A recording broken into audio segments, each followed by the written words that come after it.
Greetings, welcome to this new video about nodal analysis or node voltage method. Solve the problem number 8. Let's consider this network consisting of 4 resistors labeled R1 through R4 as well as one independent voltage source Vs. Additionally, we can observe the presence of a dependent source, especially a current-controlled current source. The question now is to use the nodal analysis method in order to find the current I1. The current I1 is the current through the resistor R1. Let's move on to the solution. First, let's start by labeling all the nodes in the network, and I will consider this node as node 1 and this node as node 2. After, we will assign the voltages V1 and V2 respectively to those two nodes. Next, we need to select a reference node in the circuits. The reference node is typically chosen as the node with the most connection or the ground node. Let's now assign arbitrarily the currents in each branch, and I will consider the current through the resistor R2, and I3 is the current through the resistor R3, and I4 is the current through the resistor R4. Next, we will proceed to apply Kirchhoff's current law in each node. Let's start first with node 1. By applying Kirchhoff's current law at node 1, we can write I4 is equal to I3 plus I1. Let's move on to node 2. By applying Kirchhoff's current law at node 2, we can write I3 is equal to I2 plus 3I1. According to Ohm's law, the current can be expressed as the voltage difference across a resistor divided by the resistance. This implies that the currents can be determined by the following equations. I1 is equal to Vs minus V1 over R1. I2 is equal to Vs minus V2 over R2. And I3 is equal to V2 minus V1 over R3. And I4 is equal to V1 minus 0 over R4. By substituting now equations A, C, and D in 1, we obtain V1 over R4 is equal to V2 minus V1 over R4 plus Vs minus V1 over R1.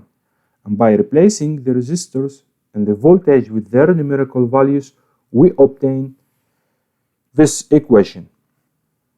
And if we combine all the terms of this equation into a single denominator, we obtain the following expression. And if we continue simplifying this expression, we obtain finally negative 7V1 plus 4V2 plus 120 is equal to 0.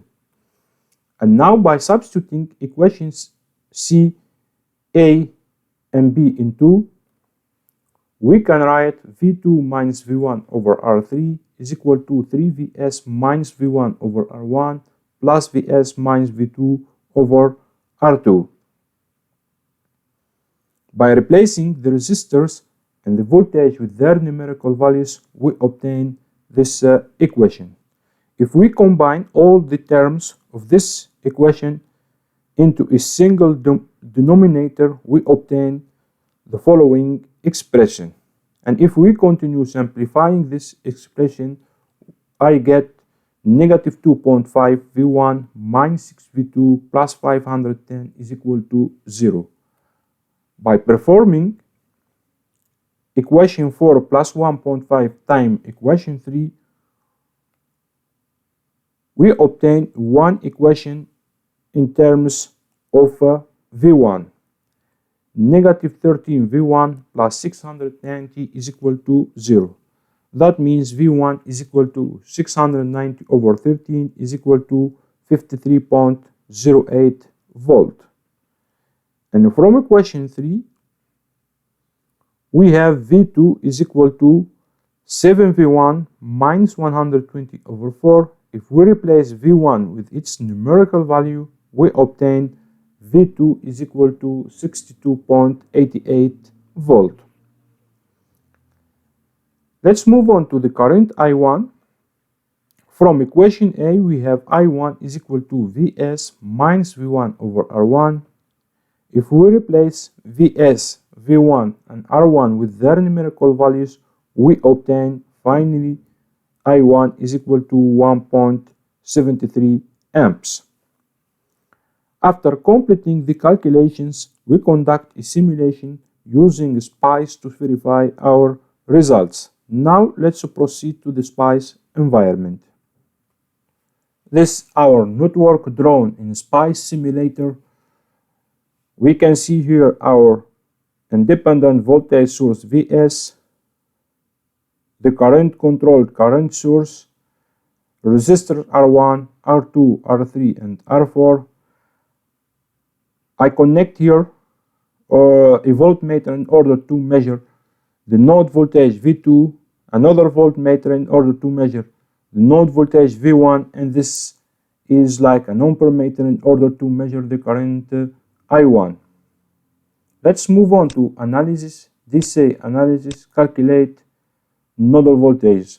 We can see here that the current I1 is equal to 1.73 amps, and the voltage V2 is equal to 62.88 volt, and the voltage V1 is equal to 53.08 volt.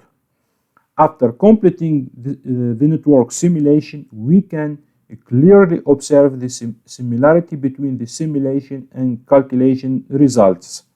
This serves as a validation or verification of our work.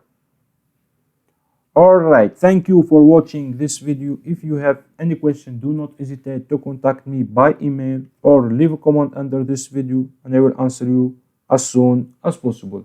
If you like this video, don't forget to subscribe and share. See you next time in another video about nodal analysis. Take care and bye bye.